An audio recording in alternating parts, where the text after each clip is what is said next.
हम लोग बायोलॉजी पढ़ रहे हैं एनसीईआरटी बुक से 12 का, जिसका चैप्टर है 3rd नंबर और ह्यूमन रिप्रोडक्शन के बारे में पढ़ रहे हैं। इसमें 3.1 जो है द मेल रिप्रोडक्टिव सिस्टम, इसके बारे में हम लोग चर्चा कर रहे हैं। इसके पहले पार्ट में हम लोग टेस्टिस के बारे में पढ़ लिए हैं। जो इसमें आता है मेल रिप्रोडक्टिव सिस्टम में ए पेयर ऑफ टेस्टिस, एक जोड़ा जो है टेस्टिस होता है, उसके बारे में इसके पहले हम लोगों ने वीडियो में पढ़ा। एक जो ह्यूमन बॉडी का जो ये पेल्विक रीजन है, इसमें जो 2 टेस्टिस होता है एब्डोमेन से बाहर, इसका स्ट्रक्चर कैसा होता है उसको हम लोगों ने थोड़ा सा अध्ययन किया। इसमें जो है सेमिनिफेरस ट्यूब्यूल जो होता है उसका एक सेक्शन ये है। इसमें जो सर्टोली सेल, स्पर्मेटोगोनिया और लिडिक सेल इसके बाहर वाले भाग में इंटरसेलुलर स्पेस में होता है। ये सब जो हम पढ़ लिए, तो इसके बाद यहाँ से जब स्पर्म बनता है स्पर्मेटोगोनिया के द्वारा, इसका पोषण सर्टोली सेल करता है। तो यहाँ से जब बाहर निकलता है इसके अंदर वाले सेल से, अब क्या होता है उसको हम लोग देखेंगे। तो उसके बाद जो है वो कई सारे ये डक्ट्स के थ्रू वो आकर के स्टोर होता है, कई सारे नलिकाओं के द्वारा वो पास होते होते आगे जाता है। इसको हम मान लेते हैं कि छोटी छोटी नलिका है और छोटी नलिका में बनता है और वहाँ से ट्यूब से बनते बनते ट्यूब्यूल से वो मेन ट्यूब में आता है। तो ये इसको आज हम लोग पढ़ेंगे। तो इसको कहते हैं, सारे जो नली है इसको मिला के कहते हैं एसेसरी डक्ट्स। एसेसरी डक्ट क्या हो गया? सहायक नलिकाएं, ऐसी नलिका जो स्पर्म को जनरेट करने में, इसका ट्रांसपोर्ट करने में वो हेल्प करता है। तो इसमें क्या होता है, इनको 5 स्ट्रक्चर होते हैं, 5 टाइप्स जो है यहाँ पर देखते हैं हम लोग कि ट्यूब का है यहाँ पर काम, जो क्या करता है, स्टोर करता है और ट्रांसपोर्ट करता है किसका, स्पर्म का। जितने भी डक्ट्स हैं यहाँ पर, इसका सारा का काम है इसका ट्रांसपोर्टेशन और स्टोर भी करना, उसी में स्टोर भी रहता है। तो इसमें जो है पहला है रेटे टेस्टिस, जिसको कहते हैं वृषण जालिकाएँ। यहाँ पर जो जितने जालिका है इस सबसे जमा होकर के जो एक जगह जमा होता है वो रेटे टेस्टिस है। तो ये जो रेटे टेस्टिस है इसका काम क्या हुआ, it is opening of seminiferous tubule. Seminiferous tubule सारे आकर के यहाँ पर जो कंपार्टमेंट में था, सब जहाँ पर आकर के जुड़ता है उसको कहते हैं रेटे टेस्टिस। तो सेमिनिफेरस ट्यूब्यूल से यहाँ आकर के जुड़ गया। इसके बाद ये आगे यहाँ से प्रोसेस जो चलेगा वो भास एफ्रेंसिया में जाएगा। भास एफ्रेंसिया क्या है, ये इससे कलेक्शन होकर के उससे कम संख्या में ये है, जिसमें से यहाँ से स्पर्म का ट्रांसपोर्ट इसमें होगा। तो भास एफ्रेंसिया जो है ये इसको क्या कहेंगे, ये कनेक्टिंग डक्ट्स है, मतलब जोड़ने वाली नलिका है। किसको किसको, between rate testis and epididymis.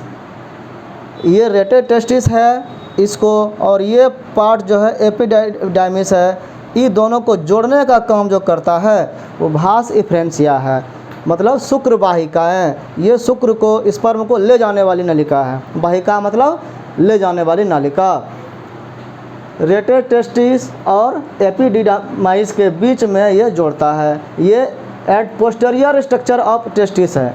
Testis का जो पार्ट है, एक पार्ट इसके आगे और पीछे वाला जो भाग है, तो पीछे तरफ ये रहता है उभरा हुआ थोड़ा सा, इसको एपिडिडाइमिस कहते हैं। इसी को कहते हैं हिंदी में अधिवृषण। तो यहाँ से रेटे स्पर्मेटिया जो ये सेमिनिफेरस ट्यूब्यूल्स है, इससे निकल करके वो रेटे टेस्टिस में आया। रेटे टेस्टिस से स्पर्म जो है भास एफ्रेंसिया में आया, भास एफ्रेंसिया से वो एपिडिडाइमिस में जाएगा। तो यहाँ पर जो है ये डक्ट है लीडिंग टू भास डिफरेंस। ये यहाँ पर कलेक्शन करता है टोटल स्पर्म को, और यहाँ से ये जो है कलेक्शन करते करते ये इस ट्यूब में पहुँचाता है, मेन ट्यूब में, मेन नली में। जो मेन नली है इसको कहते हैं भास डिफरेंस। ये अंतर है, देखना, एक है ये मेन नली भास डिफरेंस, आज ये पतली नली है भास इफरेंस, दोनों में अंतर थोड़ा सा है। इसको भास डिफरेंस, ये हो गया भास एफ्रेंसिया। ये शुक्रवाहक, ये शुक्र वाहिकाएँ। तो इसका मतलब क्या हो गया, ये वाहिकाएँ हैं मतलब बहुत सारे नलियाँ हैं, और ये वाहक है, एक नली है। तो भास डिफरेंस जो होता है वो एक नली है, और भास डिफरेंस जो होता है वो कई नलियाँ हैं। तो भास एपिडिडाइमिस क्या हुआ, ये इसको लीड करके यहाँ भास डिफरेंस तक पहुँचाता है स्पर्म को। अब भास डिफरेंस क्या है, एसेंड्स टू द एब्डोमेन, ये यहाँ से कलेक्शन करके ये पूरा का पूरा ये पेट से बाहर न था, इसको जो है अब एब्डोमेन में घुसाता है, पेट के अंदर ले जाने का काम जो करता है नली, वो बॉडी के अंदर ले जाने का काम भास डिफरेंस करता है। स्पर्म इस नली से अंदर जाता है, एसेंड ये चढ़ाई करता है ऊंचाई पर, टू द एब्डोमेन, एब्डोमेन में पेट में चला जाता है, और loops over the urinary bladder, यहाँ पर जो पेशाब की थैली है उसके चारों ओर वो लूप कर लेता है, मतलब उसको घेर लेता है, उसके चारों ओर लिपट जाता है। तो लंबी नली होती है। अब जो है ये जब यहाँ से गया तो कहाँ पर जाता है, तो ये सेमिनल वेसाइकल्स के पास गया। यहाँ पर हम लोग देख रहे हैं फिगर को कि यहाँ से जो निकला भास डिफरेंस, ये नली दिख रहे, ये भास डिफरेंस नली है, और ये जो जाएगा ये यहाँ पर मिलने के पहले ये सेमिनल वेसाइकल्स यहाँ दो गो होता है, उसमें अटैच होते हुए ये यूरेथ्रा में टच करता है। और इस जगह एक जो नली है सेमिनल वेसाइकल्स जो निकला, छोटी सी नली, उसको कहते हैं इजैकुलेटरी डक्ट। ये जो इजैकुलेटरी डक्ट है ये यहाँ पर सेमिनल वेसाइकल से निकल रहा है, जो भास डिफरेंस से आए हुए स्पर्म को इस यूरेथ्रा में, ये पेशाब की जो नली है इसमें डालता है। तो ये सेमिनल वेसाइकल्स से मिला हुआ यूरेथ्रा से जो जोड़ने वाला नली है वो है इजैकुलेटरी डक्ट। ये from seminal vesicles through vas deferens to urethra, urethra मतलब हो गया पेशाब की नली, पेशाब की नली तक जो है वो पहुंचाने का काम करता है इजैकुलेटरी डक्ट। ये पेशाब की थैली है, यहाँ पर देखो ये यूरिनरी ब्लैडर जिसको कहते हैं, इसमें किडनी से पेशाब बनकर छन करके आता है, यहाँ जमा होता है, यूरेटर बोलते हैं मूत्रवाहिनी। और इसी जगह प्रोस्टेट ग्लैंड है, ठीक है, इसी के जस्ट नीचे मूत्राशय के नीचे प्रोस्टेट ग्लैंड से भी कुछ लिक्विड निकल के इसमें आता है। और ये जो यूरेथ्रा है जो यूरिन पास करता है शरीर से बाहर की ओर, इसके लिए ये अंग पेनिस यहाँ पर है, इसके बीच की नली को यूरेथ्रा कहते हैं। इसी में स्पर्म जब ज़रूरत होता है तो इस यूरेथ्रा के बीच की नली में आकर के वो बाहर निकलता है।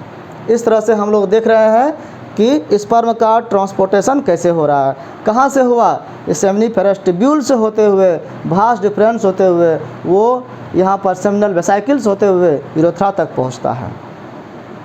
तो ये जो यहाँ तक पहुँचा, इस पांचों स्टेप में मिला करके वो स्पर्म का स्टोर होता है और ट्रांसपोर्ट होता है, इसी में बीच में रहता है। इजैकुलेटरी डक्ट से बाहर निकला तो वो बॉडी से बाहर निकल जाएगा, फिर ये रुकेगा नहीं, जब तक यहाँ पर है वो स्टोर है। तो यूरेथ्रा क्या है, ये जो पेशाब की नली है ये है एक ट्यूब लाइक स्ट्रक्चर, एक पाइप है, ओरिजिनेट फ्रॉम यूरिनरी ब्लैडर, ये यूरिनरी ब्लैडर से निकलता है, ओरिजिन इसका होता है, एंड एक्सटेंड्स थ्रू पेनिस, ये पेनिस होते हुए शरीर से बाहर निकलता है, टू इट्स एक्सटर्नल ओपनिंग, बाहर की इसका ओपनिंग है मुंह, यहाँ पर निकलता है, जिसको कहते हैं यूरेथ्रल मीटस, यहाँ पर से ये बाहर निकलता है। तो इस तरह से प्रोसेस हो गया। तो ये यूरेथ्रा जो है ये दो काम करता है, एक तो यूरिन को भी निकालने में हेल्प करता है और स्पर्म को भी बाहर निकालने में हेल्प करता है। तो यहाँ पर ये यूरिनरी ब्लैडर जो है, यहाँ से पेशाब निकलता है, इसी के बाद ये मिलता है सेमिनल वेसाइकल्स से होते हुए। इस तरह से इसका हम देख रहे हैं एसेसरी डक्ट में ये सब इसमें नलियाँ हैं, इस नली से होते हुए स्पर्म पास करता है। अब ये जो बाहर का भाग है ये पेनिस, ये क्या है, जिसको शिश्न कहते हैं या लिंग कहते हैं, ये द मेल एक्सटर्नल जेनेटेलिया है, मतलब पुरुष का बाहरी अंग है, जनन अंग।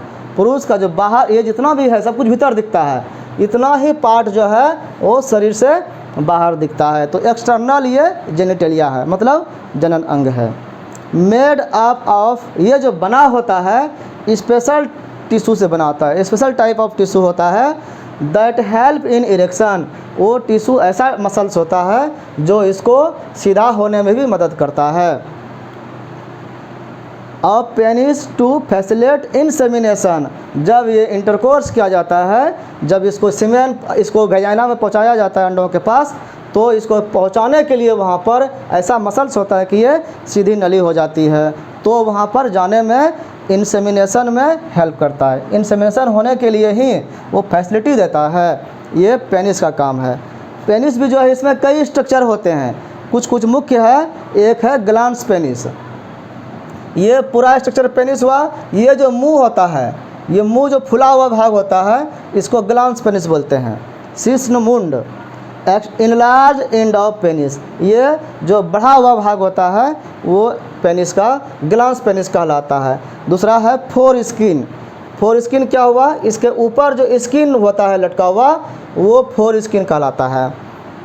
ए लूज फोल्ड ऑफ स्किन, ये स्किन का एक लूज फोल्ड है। और टू कवर ग्लांस पेनिस, इस ग्लांस पेनिस को कवर करता है सुरक्षा देने के लिए। और यूरेथ्रल मीटस क्या हुआ, ये सिर्फ ओपनिंग है, यहाँ पर जो मुंह है। एक्सटर्नल ओपनिंग ऑफ पेनिस, ये उसका मुंह है। मूत्राशय को का मुख भी इसको कहा जाता है। अब ये तो हो गया इसके बारे में। अब इसके अंदर कुछ ग्लैंड्स भी है, ग्रंथियाँ हैं। क्या क्या ग्रंथियाँ हैं? एसेसरी ग्लैंड्स, उसमें होता है इंक्लूड पेयर्ड सेमिनल वेसाइकिल। यहाँ पर जो हम लोग देखे यहाँ पर जो चला स्पर्म, लास्ट में यहाँ पर एक सेमिनल वेसाइकिल्स है, सेमिनल वेसाइकिल्स है यहाँ पर। तो दोनों तरफ होता है ये जो है ये ग्लैंड है, ये ट्यूब नहीं है, ग्लैंड है। ग्लैंड से क्या होता है, कुछ निकलता है लिक्विड।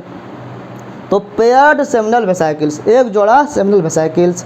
एक प्रोस्टेट ग्लैंड्स होता है यहाँ पर। ये जो प्रोस्टेट है यहाँ पर, ये एक ग्लैंड होता है, इससे भी लिक्विड निकलता है। जिसमें ये प्रोस्टेट का जो ग्रंथियाँ हैं, बड़े जो बुजुर्ग होते हैं व्यक्ति, तो इसमें सूजन हो जाती है। सूजन हो जाने से यहाँ जो पेशाब नलियाँ है ये बंद होने के सिकुड़ जाता है, उसके कारण यूरिन पास नहीं हो पाता है, तो फिर ऑपरेशन करके निकालना पड़ता है, पेशाब बंद हो जाता है।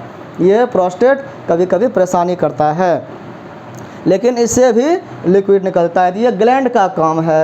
And paired bulbo urethral glands, यहाँ पर पेयर्ड 2 गो ग्लैंड्स होता है, जिसको कहते हैं बल्बो यूरेथ्रल ग्लैंड। ये एक पेयर में होता है, मतलब जोड़ा में होता है दोनों तरफ, इससे भी लिक्विड निकलता है।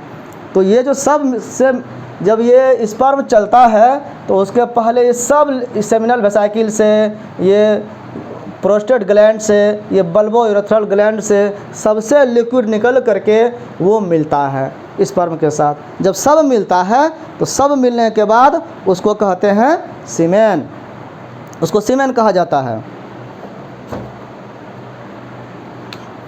उसको क्या कहा जाता है? सीमेन।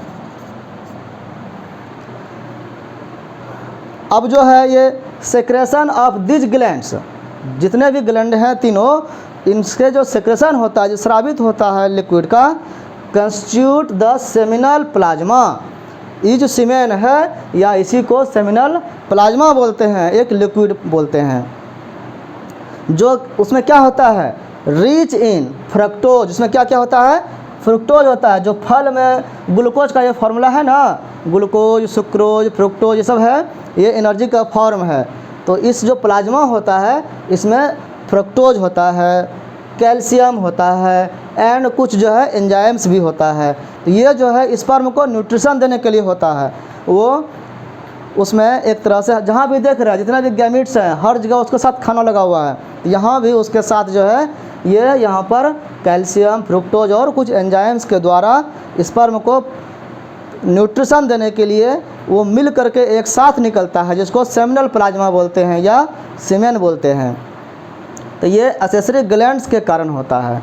एसेसरी ग्लैंड्स में जो ये लास्ट में जो है यहाँ पर bulbo urethral gland, secretion of bulbo urethral gland, इससे जो लिक्विड निकलता है वो also help in the lubrication of the penis, वो लुब्रिकेशन का भी काम करता है। एक वायल जैसा इसका जो लिक्विड होता है वो वायली होता है, वो आराम से निकलने में मदद करता है। चूँकि ये स्पीड से सेमिनल प्लाज्मा निकलता है, तो वो निकल करके छिला नहीं जाए, घिस नहीं जाए, कहीं जख्म नहीं हो जाए, इसलिए ये निकल के पहले उसको लुब्रिकेट करता है, स्नेहन करता है। जिस तरह से गाड़ी में मोबिल का उपयोग किया जाता है, ताकि वो जिसे तेल का उपयोग किया जाता है तो वायली वो सेक्रेशन होता है जो बल्बो यूरेथ्रल ग्लैंड के द्वारा होता है। इस तरह से हम लोग देखें कि मेल रिप्रोडक्टिव सिस्टम में टेस्टिस और पेनिस के साथ साथ ये कुछ एसेसरी ग्लैंड्स भी हैं और एसेसरी डक्ट्स भी हैं जो हेल्प करता है।